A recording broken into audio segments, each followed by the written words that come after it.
नमस्कार मित्रांनो, मराठी बोली या चॅनलमध्ये तुम्हा सगळ्यांचं स्वागत आहे.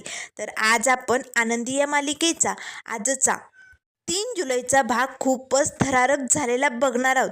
कारण आजच्या भागामध्ये आनंदीच्या दीर्घायुष्यासाठी मालक साहेब स्वतः आता वटपौर्णिमेचं व्रत कसं पूर्ण करणार आणि आनंदीला कोमातनं कसं बाहेर काढणार हे सगळं आपल्याला बघायला मिळणार आहे. तर आजच्या भागामध्ये सुरुवातीलाच इथे आता मिताली आनंदीला विचारू लागते, आनंदी, अगं तुझं लग्न झालंय ना, मग तुझ्या नवऱ्याचं नाव काय आहे? आनंदी, सांग ना, आम्हाला ऐकायचंय. आता मालक साहेब आणि शिल्पाला तर धक्काच बसतो. आता आनंदी नेमकं काय उत्तर देणार ह्याचं त्या दोघांना टेन्शन आलेलं असतं. तेवढ्यात लगेच पृथ्वी म्हणू लागतो, सांग ना, तुझ्या नवऱ्याचं काय नाव आहे? तेव्हा आता अगदी आनंदातच आनंदी सांगू लागते, विष्णू. तेव्हा पृथ्वी म्हणू लागतो, अच्छा, तुझ्या नवऱ्याचं विष्णू नाव आहे का? तेव्हा आनंदी म्हणू लागते, हो. त्यावर लगेच पृथ्वी म्हणू लागतो, बरं बरं मिताली, चल, गावात बायका आल्या असतील, आपल्याला निघावं लागेल. पृथ्वी आणि मिताली रूमबंद बाहेर निघून जातात. त्याच वेळेस आता ही शिल्पा लगेच आनंदीजवळ येते. काय गे आनंदी, स्वतःला लय शाणी समजतेस? हा विष्णू कोण आहे? त्याचा आणि तुझा काय संबंध आहे? लग्नाआधीचा तुझा बॉयफ्रेंड आहे का? सांग लवकर, कोण आहे हा विष्णू? त्यावर लगेच आता मालक साहेब काय बोलणार तेच आनंदी म्हणू लागते, शिल्पाताई, अहो युगंधरचं दुसरं नाव विष्णूच आहे. आता मात्र मालक साहेबांना खूपच भारी वाटतं. तर त्यानंतर इकडे आता पृथ्वी आणि मिताली दोघेही आता गावात आलेले असतात. गावात सगळ्या बायका जमा झालेले असतात. तेव्हा लगेच आता मिताली म्हणू लागते, चला, तुम्हा सगळ्यांसाठी आई जशा पद्धतीने गजरे बनवायचे ना, तसेच गजरे आणि वेण्या आम्ही बनवून आणल्यात. तेव्हा गावातल्या बायका खूप खुश होतात. बरं झालं आज तुम्ही हे गजरे आणि वेण्या आणल्यात ना, त्यामुळे समिधाताईंची खूप आठवण आली. तेव्हा लगेच पृथ्वी म्हणू लागतो, हो, आमच्या आईचं हे कर्तव्य पुढे न्यावंसं वाटलं, म्हणून आम्ही तुमच्यासाठी या वेण्या आणि गजरे बनवलेत. खरंच आम्हालाही आजच्या दिवशी आईची खूप आठवण येते.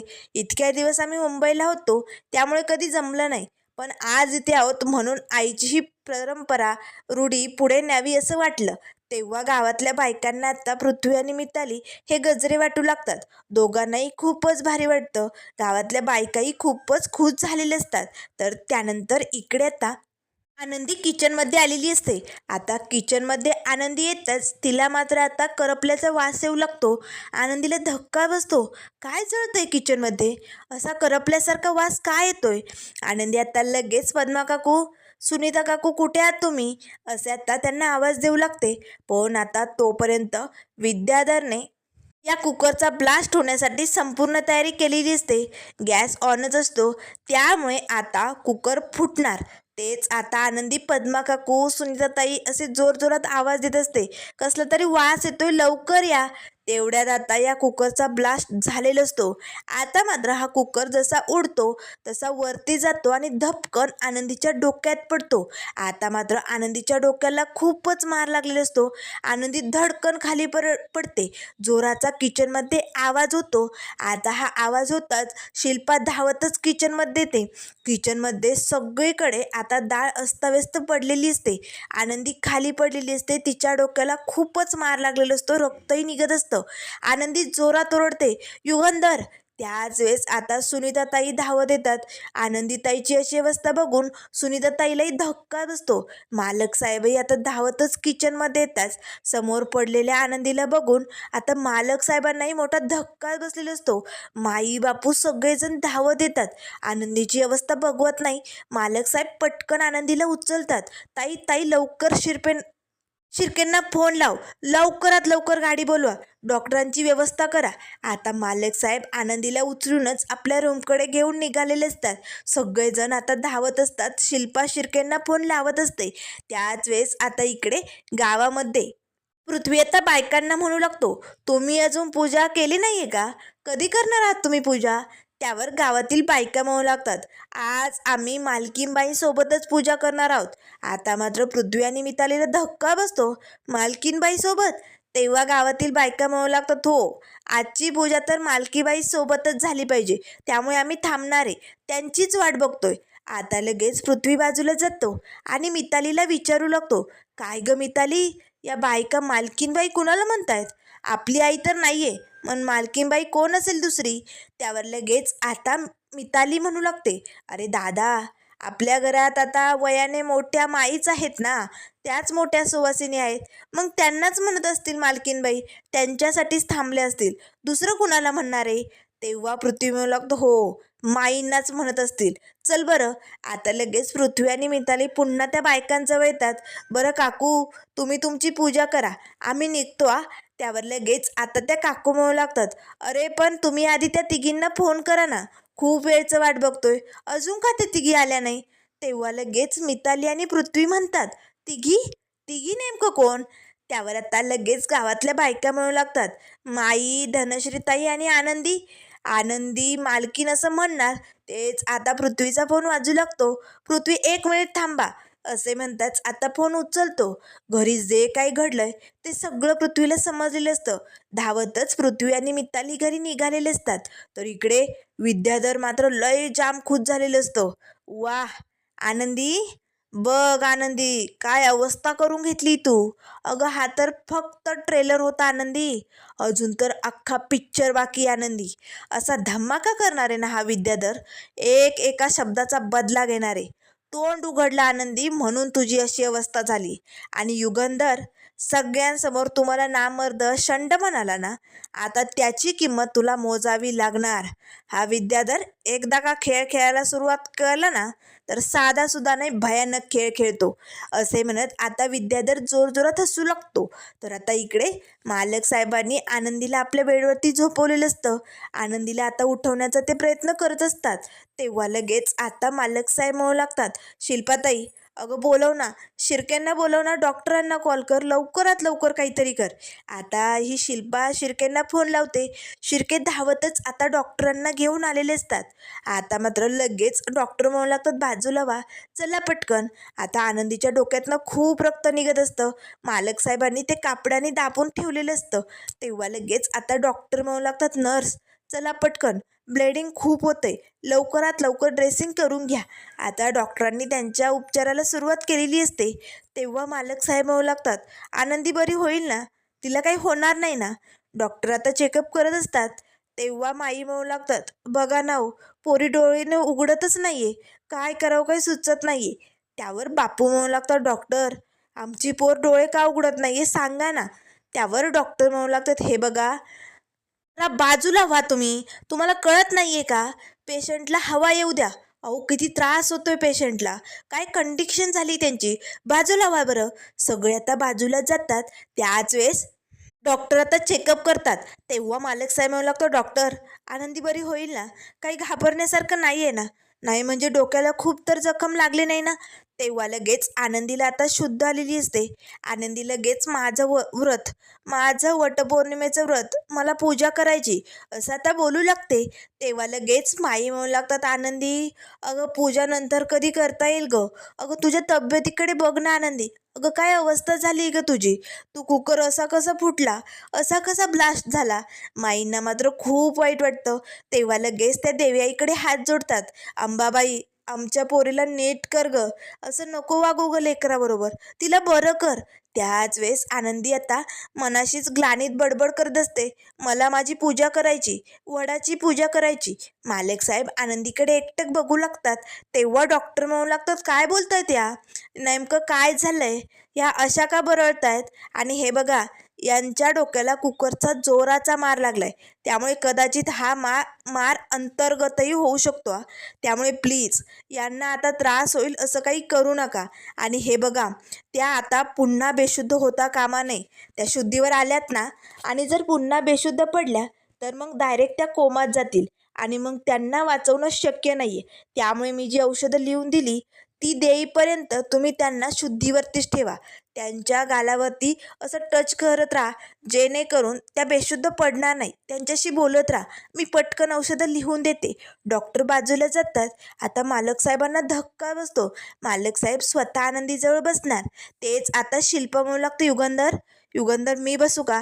आता लगेच शिल्पा बेडवरती बसते. आनंदीच्या गालावरती आता चटाचट चापटी मारू लागते. ए आनंदी, आनंदी उठ ग. आता मालक साहेब सगळेजण या शिल्पाकडे बघतात. तेव्हा शिल्पा म्हणू लागते, ती झोपू नये, बेशुद्ध पडू नये म्हणून मारते. त्याच वेळेस आता शिल्पा लगेच आनंदीच्या कानाजवळ जाते. ए आनंदी, युगंधरच्या बेडवर झोपली म्हणून तू त्याची बायको होणार नाहीये, एवढं लक्षात ठेव. या घराची मालकीन मी तुला कधीच होऊ देणार नाही. आनंदी, उठ आनंदी. पण आनंदी मात्र सारखी ग्लानीत म्हणत असते, मला माझ्या वडाची पूजा करायची, माझं व्रत पूर्ण करायचंय. तेव्हा शिल्पा म्हणू लागते, ए आनंदी, तू या घरातली एक नोकर आहे, हे विसरू नको हा. युगंधरची बायको बनायला जाऊ नको. तुला समिधाची जागा कधीच भेटणार नाही, एवढं लक्षात ठेव. उठ आनंदी. त्याच वेळेस आता लगेच पृथ्वी आणि मिताली येतात. आता मात्र पृथ्वी आणि मितालीला धक्का बसतो, कारण आनंदीची अवस्था खूपच क्रिटिकल झालेली असते. खूप डोक्यातनं रक्त निघत असतं.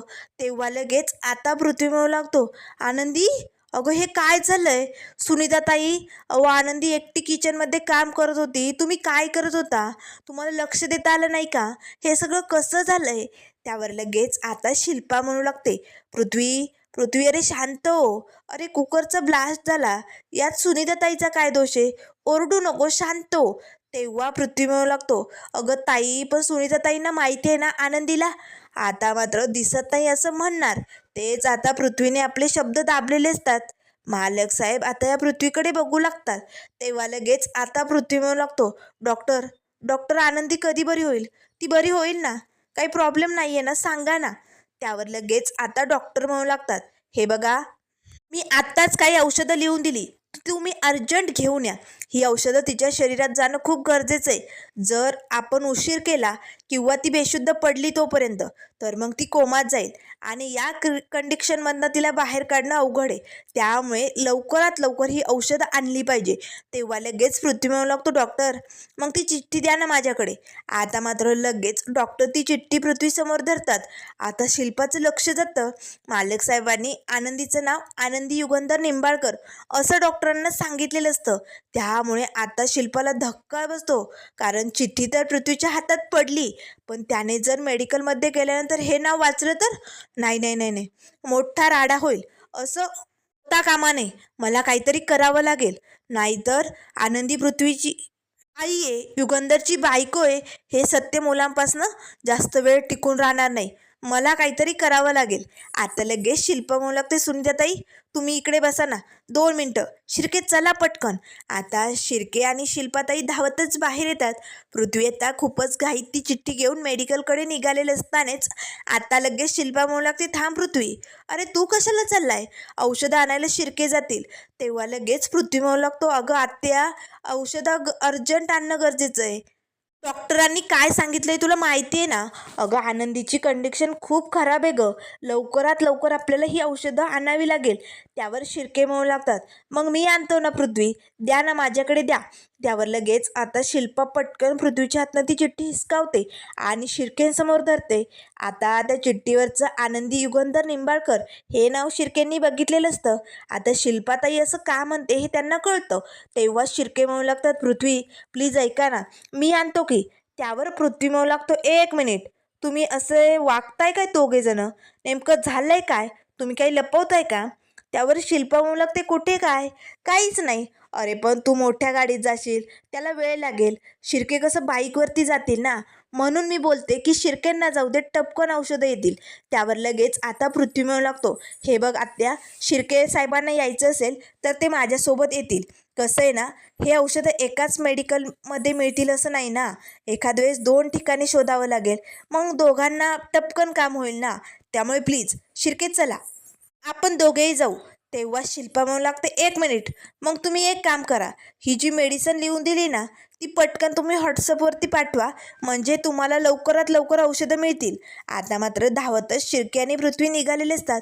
शिल्पाला मात्र मोठा धक्का बसतो.